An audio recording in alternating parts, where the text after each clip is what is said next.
One of the coolest and most rewarding things you can do for your practice and progress is to create your own exercises. In this video, I'm going to show you exactly what I do to create my own in 2 simple steps. Let's check it out.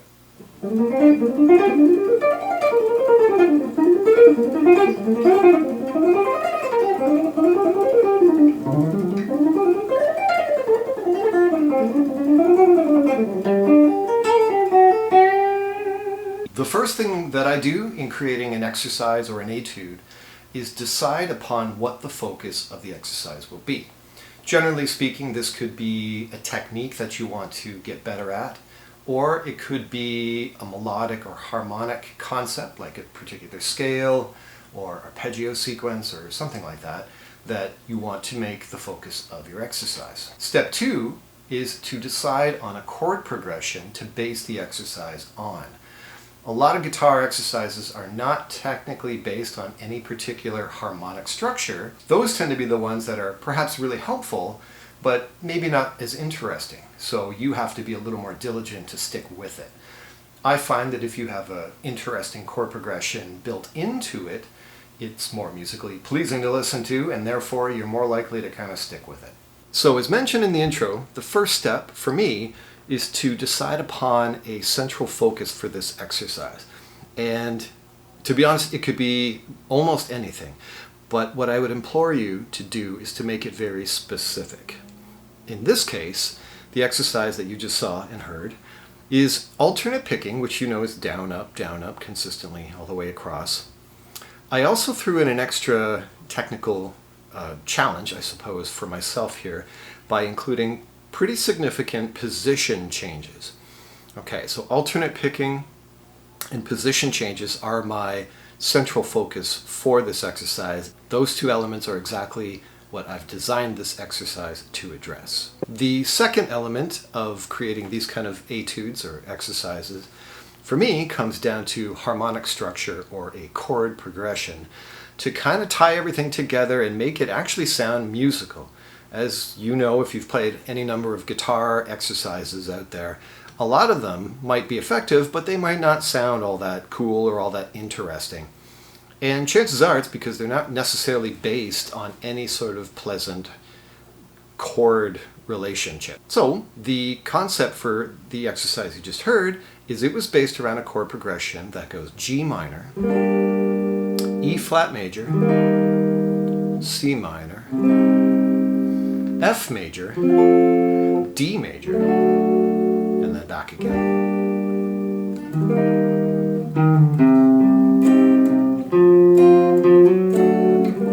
So I laid out the chord progression before I even picked a single note of that line. So I knew I was going to have straight 16th notes in this. I knew it was going to be based on alternate picking, and I was going to include some, position shifting.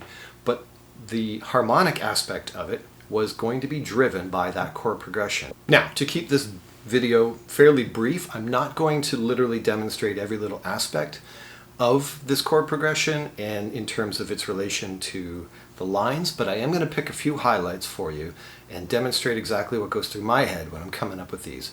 But fear not, the tabs for this are going to be included as a guitar profile and PDF file, and they will be available to you free in the description. And so let's check it out. Here's basically what I did for the G minor chord. My thought process generally is this. I need to know the notes of the chord. The notes of a G minor chord are G, B flat, and D. Okay? So what I did for the first line,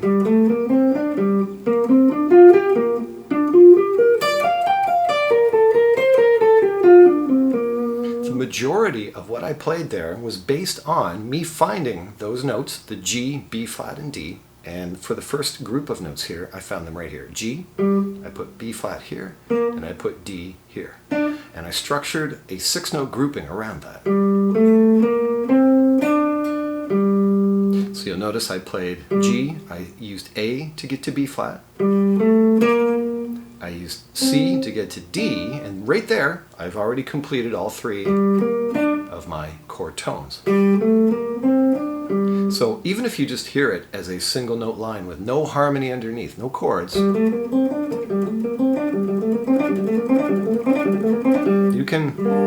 still infer that that is what you're hearing underneath in terms of the chord reference. All I did for the next part is I borrowed the same structure of 3 notes on one string, 2 notes on the next string, and then back to the low note. And I borrowed that and I moved it here, but again, I'm adhering to the notes of the chord as the main hit points here. So B flat this time will be the first note. I'm going to grab D here, and at the end you'll hear the G. So the same notes as down here, up 1 inversion. So what I did there is I fill in the blanks to get the line happening. So B flat, I use C to get to D, then I use F to get to G. Now, the lines are being based around the G minor scale, or G Aeolian for the most part, so the extra notes that I'm throwing in are from, a proper G Aeolian scale. You can look that up, or we can talk about that some other time. But basically, what I now have 2 segments that follow very strictly the G minor harmony. Now, I'm playing 16th notes. There are 16 of them in a measure, or a bar, obviously. Well, if I have a group of 6, that's 12. To get 16, I need 4 more. So what I decided to do to complete my first bar is put 4 more notes in, and again,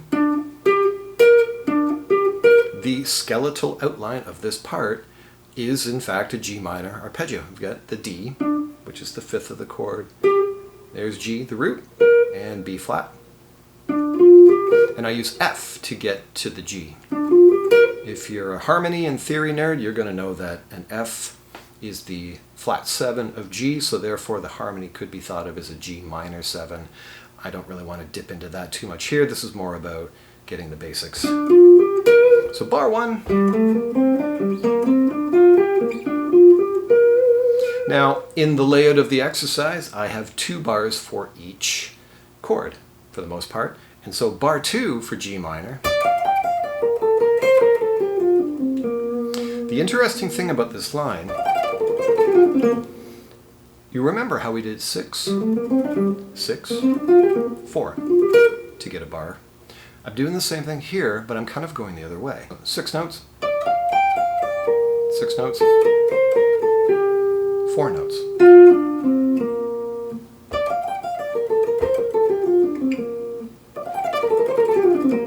Okay, doesn't sound like this, but the melodic structure is the same. I like patterns. Maybe you can tell.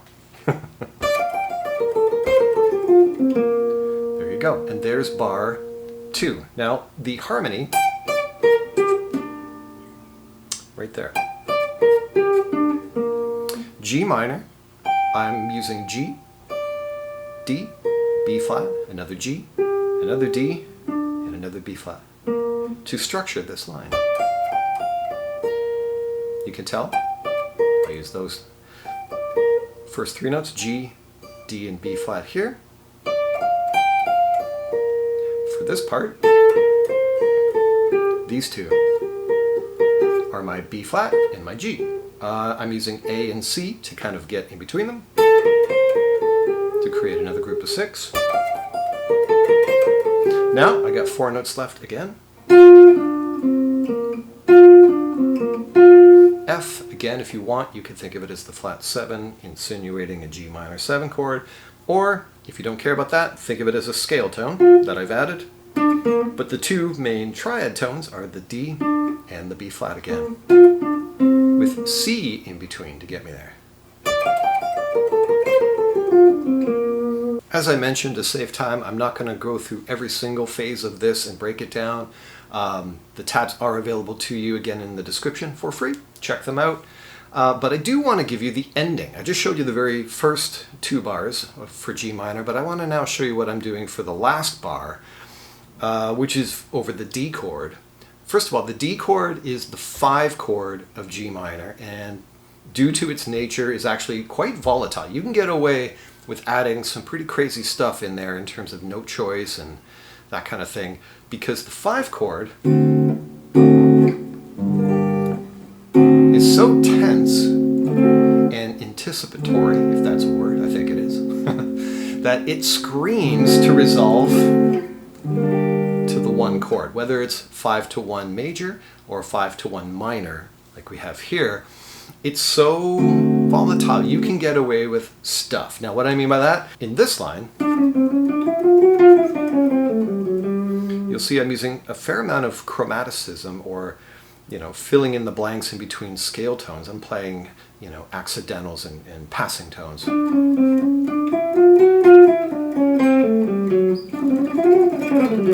Now, the notes of a D chord in this case are D, F sharp, and A, and you're going to see that here. There's a D, here's an F sharp. In this line, I'm going to move D here again, and you're going to see A here, and F sharp will be all the way down here.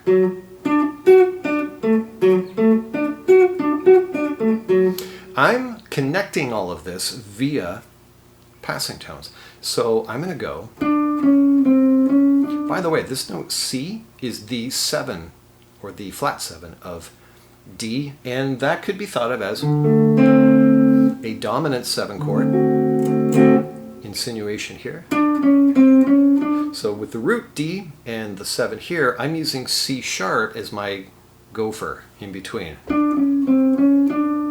Check that out. 1, 2, 3, 4, 5.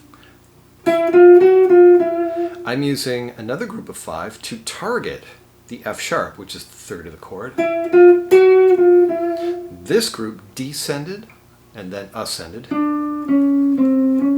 This one does the opposite. Ascends up to the F sharp, then descends back to the E. Now these 3 notes are the same as these 3. But I did say I wanted to throw in position shifts, right?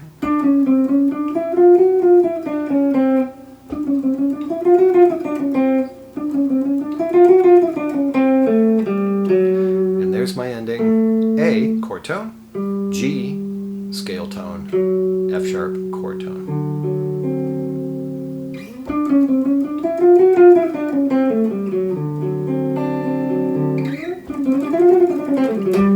Resolving to the G, which is actually the very first note of the entire piece.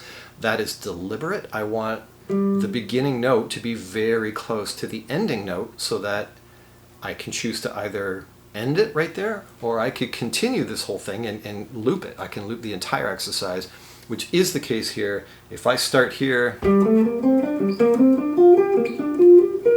right, I start on the 5th fret D string to begin the whole piece, and I end on the 4th fret.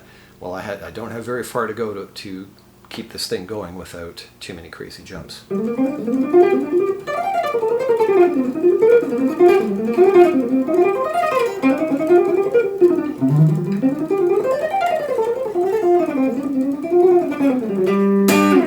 Something like that.